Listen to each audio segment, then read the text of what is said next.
Imaginez que les Ruskov décident d'envahir les USA, déstabiliser le pays, créer le chaos. Mais les Ruskov, ils ont oublié un truc important. Un homme, un mythe, une légende. Chuck Norris. Aujourd'hui, à revue de 1985. Présenté par les films Canon. Invasion USA. Et ça commence maintenant.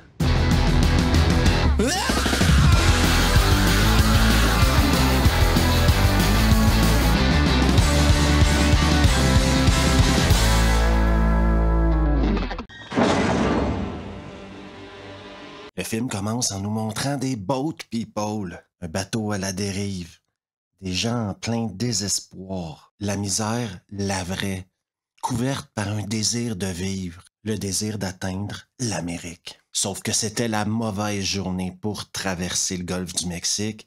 On va voir Rostov se pointer, qui sera le principal méchant du film. Il va faire croire aux gens sur le bateau qu'il fait partie de l'immigration américaine, et là ils sont tout contents. Sauf que Rostov va sortir les flingues, un véritable carnage.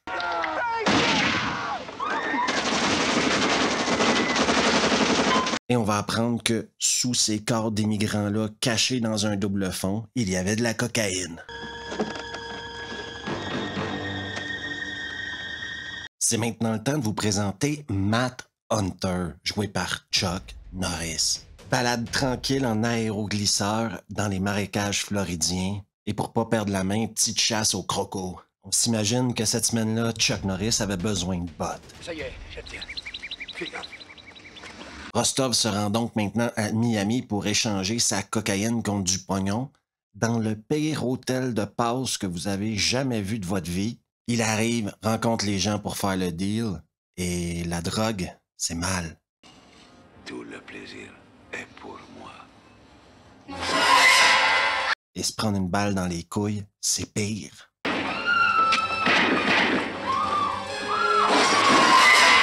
Maintenant, il y a un mec de la CIA qui va venir voir Chuck Norris alors qu'il est tout tranquille chez lui.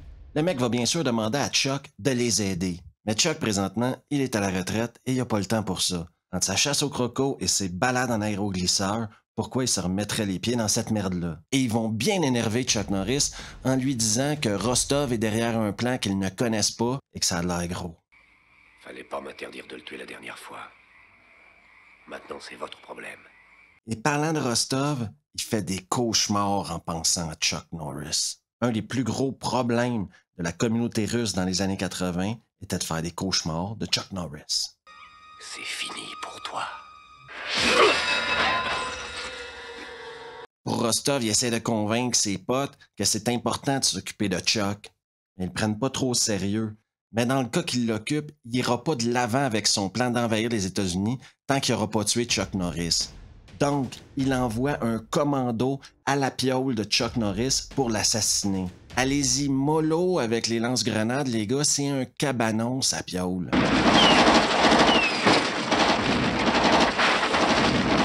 Sauf que quand tu pars en mission pour tuer Chuck Norris, assure-toi d'avoir vu le corps de Chuck Norris. Sinon, tu signes ton arrêt de mort. Parce que dire que tu veux tuer Chuck Norris et tuer Chuck Norris, c'est deux choses complètement différentes. Et quand Chuck Norris a ce regard-là, ben il y a des mecs qui vont crever. On en apprend un peu plus sur le plan de Rostov envahir les États-Unis via la côte floridienne. Et justement, quand la nuit tombe, c'est l'heure du débarquement. On a même préparé une chier de camions pour que ces gens-là puissent se répartir à travers les États-Unis et créer le chaos. Chuck va parler à son pote de la CIA et il va mettre les choses au clair avec lui. Bon, ok, je prends la mission. Mais rappelez-vous, hein, je travaille seul. Salut toi qui écoute une vidéo sur Invasion USA. Pourquoi ne pas t'abonner à la chaîne juste ici si ce n'est toujours pas fait? Laisse un pouce bleu. Active les notifications et oublie surtout pas de partager la vidéo avec tes potes. On retourne maintenant à Invasion USA avec Chuck Norris. Une petite rue de banlieue normale où les gamins s'amusent à jouer au foot, où on décore des arbres de Noël. Et Rostov, lui, décide qu'il va s'amuser à jouer du bazooka.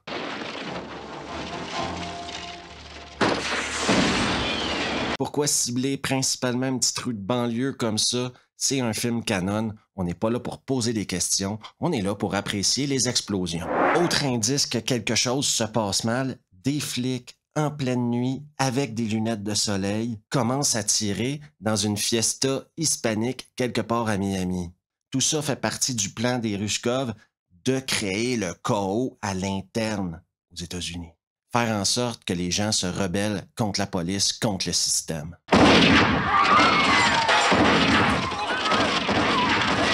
Peu d'importance parce que Chuck Norris rentre dans un bar. Il est sur la piste de Rostov et il va aller voir un de ses contacts afin qu'il le pointe dans la bonne direction.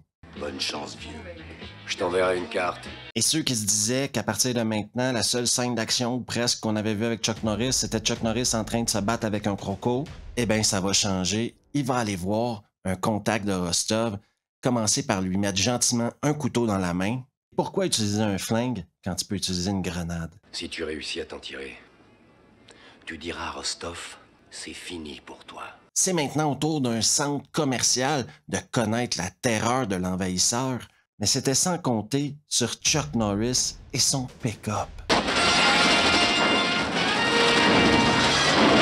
Sur Chuck Norris et ses Uzi.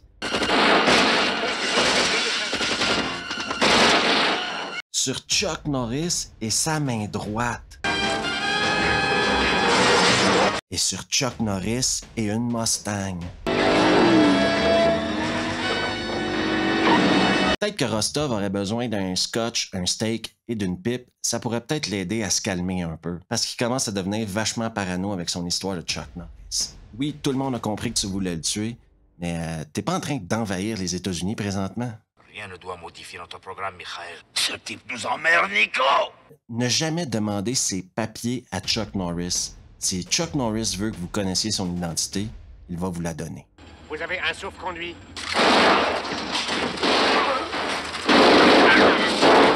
Encore une fois à revue, un hélico. Celui-ci avertit les gens de rester chez eux. Restez chez vous, ne descendez pas dans la rue.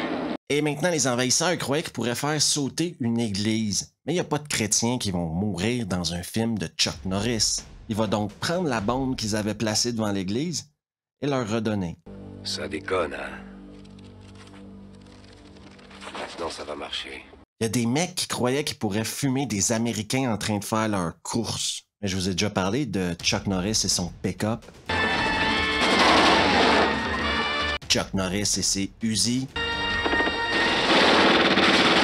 Il va même tuer le second de Rostov devant tout le monde, il s'en fout. Hunter!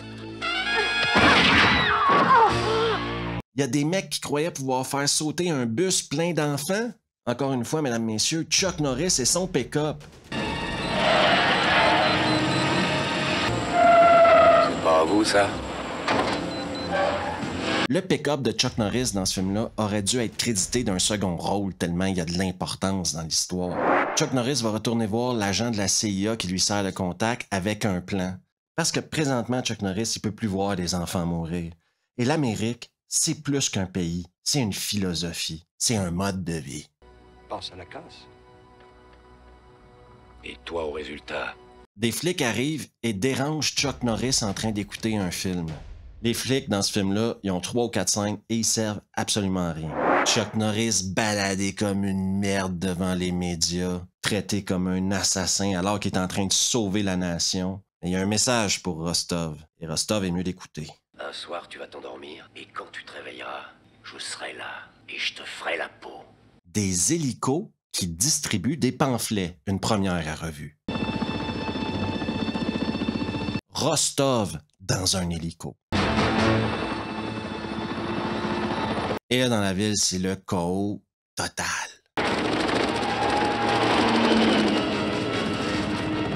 Mais Chuck s'est bien joué d'eux. Chuck avait un plan.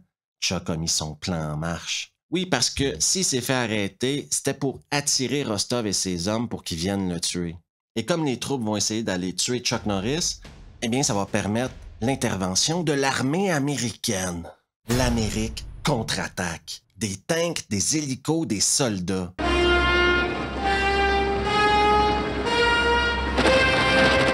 l'Amérique va reprendre le dessus. Affrontement final, Chuck Norris, Rostov. Phase 1. Rostov tire dans la direction de Chuck Norris. Phase 2. Chuck Norris s'amuse avec Rostov.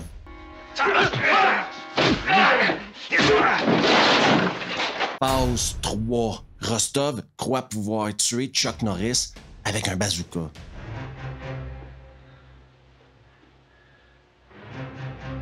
Phase finale, mais Rostov n'a jamais vu que Chuck Norris avait également un bazooka. Et Chuck Norris, il se casse pas la tête avec les bazookas. Pas comme s'il le portait comme ça, absolument pas. Il le porte à la taille comme un shotgun.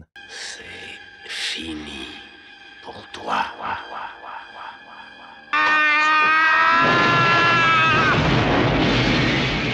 Et c'est la fin d'Invasion USA.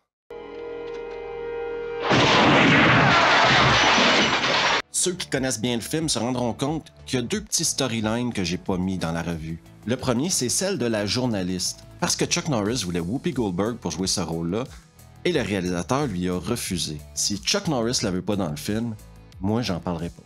Et deuxièmement, celui de la police. Eh bien, la police dans ce film-là, elle sert absolument à rien, mais rien du tout. On parle également d'un film qui apparemment aurait été tailladé au montage pour mettre l'action en avant, charisme de Chuck Norris, et enlever un peu le côté histoire, invasion, enquête, etc. Chuck Norris en premier. Ce film-là, c'est l'Amérique de Chuck Norris. Des aéroplaneurs dans les marécages, des chrétiens, un petit message anti-immigration à gauche puis à droite, 100% anticommuniste. Parce que pour Chuck Norris, le communisme, c'est le véritable ennemi. Comme vous pouvez le voir, clairement pas un film qu'on pourrait faire en 2023. Et c'est à quelque part ce qui fait son charme, c'est un film d'une autre époque, avec de l'action non-stop. Un mec qui voudrait critiquer pourrait dire qu'il y a d'énormes fautes de raccord. Par exemple, Chuck Norris semble toujours arriver au bon endroit au bon moment, c'est la magie du montage. Mais on s'en fout. Parce que quand tu regardes un film de Chuck Norris, c'est pour voir Chuck Norris. Et c'est exactement ce que t'as, en tout cas la dernière moitié du film, c'est du Chuck Norris à toute épreuve. Quand un film est étiqueté canon, il y a comme une petite magie qui vient avec. Et même si c'est pas le premier film de Chuck Norris avec eux, on peut argumenter que c'est peut-être son meilleur. Pour ceux et celles qui ne l'ont pas vu, je vous conseille absolument d'y jeter un coup d'œil, ça vaut le coup. C'est divertissant, c'est marrant, c'est over the top, sans être une compétition de bras de fer. Il y a des raisons pourquoi Chuck Norris a développé un tel culte autour de lui, et Invasion USA est une de ces raisons-là. Merci à tout le monde d'avoir pris le temps d'écouter la vidéo. Merci à ceux aussi qui se sont abonnés dernièrement. Merci beaucoup. Si vous aimez le contenu, n'hésitez pas à vous abonner ici si c'est toujours pas fait. Laissez un message, activez les notifs, partagez la vidéo avec vos potes et on se revoit la prochaine fois.